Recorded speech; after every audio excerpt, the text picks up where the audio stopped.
Hey y'all, my name is Reno Marsh. I'm a general contractor out of McKinney, Texas. And I just wanted to do a quick little review of in the field review from a consumer on the new Ford F350 Super Duty.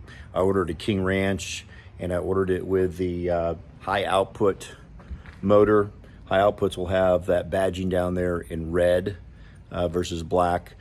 But man, I got to tell you, as a consumer, I've owned every Ford. I've owned Chevys, but I've owned every Ford motor from 6.7, 7.3s. I've deleted everything. I've had the V10s, V8s, every trim model possible. I love the King Ranches since I'm in construction. I'm always getting dirt on the inside, so the brown leather is the color of dirt, so works out well for us. But only thing that I wasn't able to get on this 2023 was the massaging seats. My 2020 Platinum didn't have it. My 21 King Ranch did have it as part of the King Ranch package. My 2022 F350 Dually does have them as well, but they're having supply chain issues, so they deleted those off of the 23s. I don't know if they're going to bring them back out in 24 now, if they've been able to satisfy that. But I just picked this up on Friday, and I took a little road trip this weekend. I went up to Arkansas into the mountains, and on my way up there, I averaged 19.6 miles per gallon. I was like, surely this is wrong. Now, I was pretty heavy-footed. I mean, I was testing this out, and one thing I got to tell you, I don't know if it's just because it's the high output or Ford's did it on both the diesel motors, but they have gotten rid of that turbo lag. So the throttle response on this is far superior than even my 2022, which has, I think, 430 gears on it. Now, I ordered 355 gears. It's a great all-around gear, kind of like Chevy's 342. There's 355. I love it. I love the 373, but I kind of prefer the 355. You get good mileage, and still I can tow. I tow a skid steer and a tractor. I'm towing maybe 12, 15,000 pounds at a time, so not a ton of weight. Dump trailer, 15, 16,000 pounds. So I'm not overloading my trucks, but I do put airbags on the single wheel versions. So it takes the little rear end wiggle out if I've got a gooseneck. I don't have that many bumper pulls anymore, but you definitely notice it when you put airbags on a bumper pull or on one of these single wheels if you're towing a lot of weight with bumper pulls. But I switched over to all goosenecks. So I do have the factory rims and tires on here still. I'm going to put a level kit on there. I heard that actually when you level these things out on the newer ones, you can put a 37-inch tire. A 12.5 won't rub. A 13.5 you might get a little rub. So I'm debating on what size tire I go with. I typically stay with a 35 on my trucks. I'm 56, so I don't like lifting them and jacking them up like my son does. But, you know, a couple little things about the Ford I don't like. I'm not a big fan of that step on the side just yet. I'm sure I'll get used to it. Like every new model, you know, there's little things like, I don't like that, but I'm sure it's functional. I'm sure I'll probably use it, get in the bed of the truck, grabbing some stuff. I put a Retrax bed cover on all my trucks, ranch hand on the front, ranch hand brush guard and lights. In case we're pouring concrete in the middle of the night, I like to keep lights on the brush guards. And it does protect the front of it. I've pushed equipment around on the site, so it's a tool for me.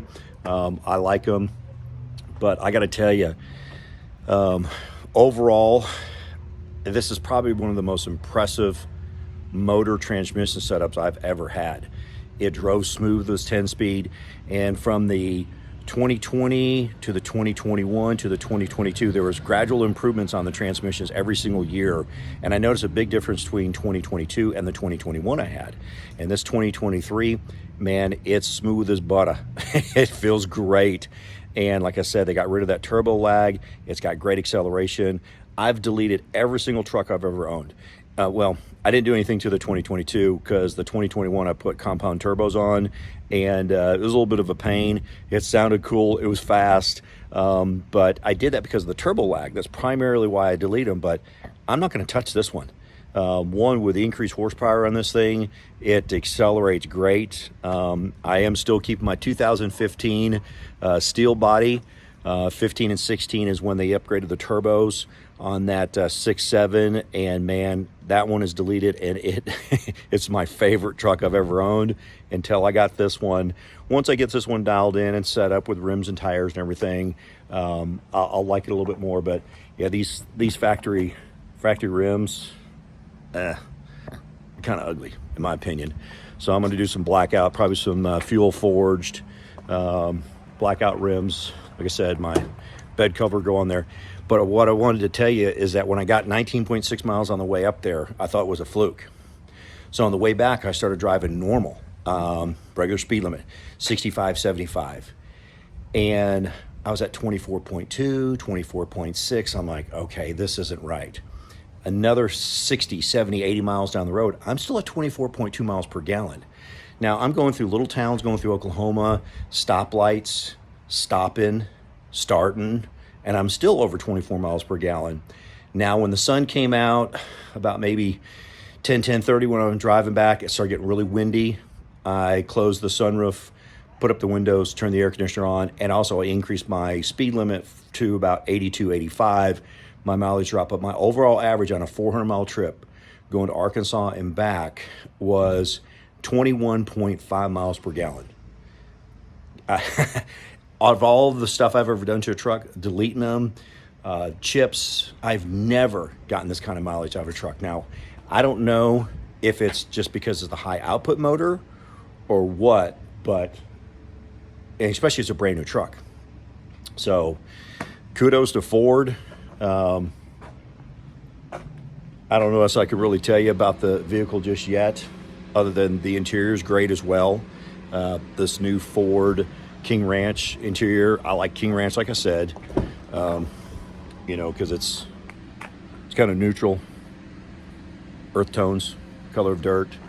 I'm getting in and out, so great vehicle overall. I got a new iPhone too. I don't know how to turn the camera around or do some videos the other direction. But these seats are extremely comfortable. They got these little bolsters on the side. The sound system's great. There's a little speaker above your head, up in the headliner. They increased the pocket size on the doors. So like me, I keep tape measures and tools and gloves here in the side pocket. Crackers and food on the other side. My truck is my office.